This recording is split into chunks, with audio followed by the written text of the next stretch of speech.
Hey, what's up you guys? It's Matt here, back with another video. Before I start this video, could you give this video a thumbs up, comment down below. Also, if you could subscribe and hit that notification button so you never miss out on anything that I post. This video is going to be about how you can obtain that credit card and that loan that you always wanted. Yes, I'm going to be going over the credit score, how to improve it, what impacts it. So I'm not going to waste any more time and jump right into the video. First, we're going to talk about credit utilization. When you think about utilizing credit, you want to make sure that you're not using all of your credit line.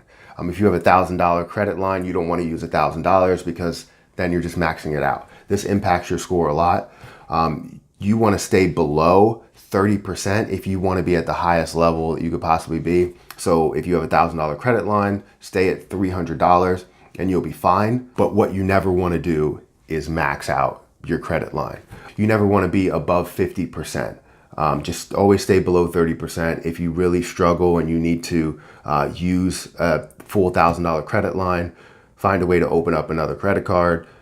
Just get more of a credit line and always stay below 30%. It just makes sense. Next, we're going to talk about on-time payments. You want to make sure you're at 100% on-time payments.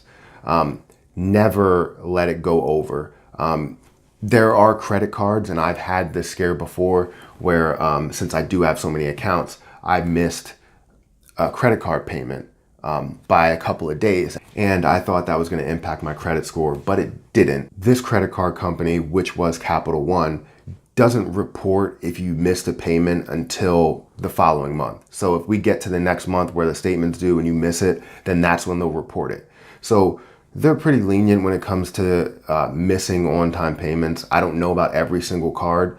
I know that Amex, I believe if you miss a payment, let's say you have a $10,000 credit limit, if you miss a payment, they'll dial back the amount that you have available as a credit line. So always be aware on what their policies are, but don't miss a payment. Don't even worry about getting to that point to where you're one day overdue. Just don't miss a payment. Next, we're going to talk about the number of accounts. You want to make sure that you have a significant amount of accounts open or closed. It just really looks at all of your accounts in general. Anything over 21 accounts is considered the best it could possibly be.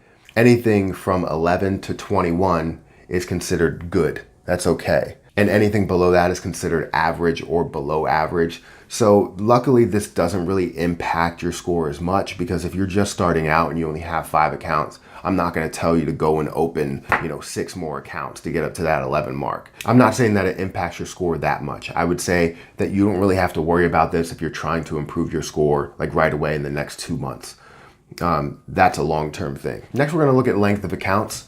This doesn't impact your score a lot, but you still want to maintain it, look at it, understand it. For me, that's my worst category just because I opened so many accounts. So my average across the board is like 2 years, which good is considered 5 to 8 years. So I don't see the point in that category, but it is a category and you want to have eyes on it. So find a way to maintain that. But for me, I'm always going to be considered as subpar for that category. Next, we're going to talk about hard inquiries.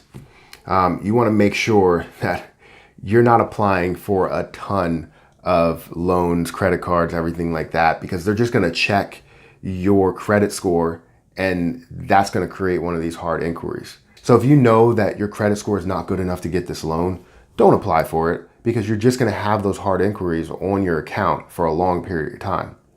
And you don't want to have it on there for a long period of time, because then that brings your credit score down. You want to make sure that you're not applying for a ton of credit, which I've done in the past, like when I first started out, until I understood how to maintain a credit score. Next, we're going to look at derogatory marks. These are probably the most important because if you have any on your account, it will bring your credit score down so much. I have 0. I did have some before when I first started out, which was like healthcare bills. So it's not only loans. It could be something from Verizon. It could be something from any company that you paid a bill for, electric, anything that they went to collections. Don't let anything go to collections. And if you have things that are in collections, I'll give you a tip. Creditrepair.com. I used them when I was in college, when I first started to understand credit. I really needed them because I had these medical bills that shouldn't have been on my account, and they got them taken off. I'll put a link down below to their website if you are interested, but they are expensive, very expensive. $89 a month is what I paid when I was in college, so I don't know how much they're up to now, but they do the job. And it took them 3 months to get everything out, but once they got everything off, it was like 130 points was added to my credit score just by taking those off.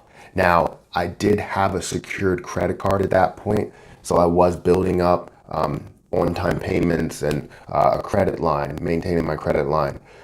But they did do majority of the work, and that's what actually helped me to apply for my first auto loan, then my first real credit card, unsecured credit card. So I would say check them out if you definitely have some stuff, but the only thing is that you're going to pay this fee per month, and it hurts to pay that. But anything that can improve your credit and to be able to give you a better credit line, it's definitely good. Just something in the end, if you are looking to improve your credit score, if you have a horrible credit score and you can't apply for a credit card, I would say go for a secured credit card.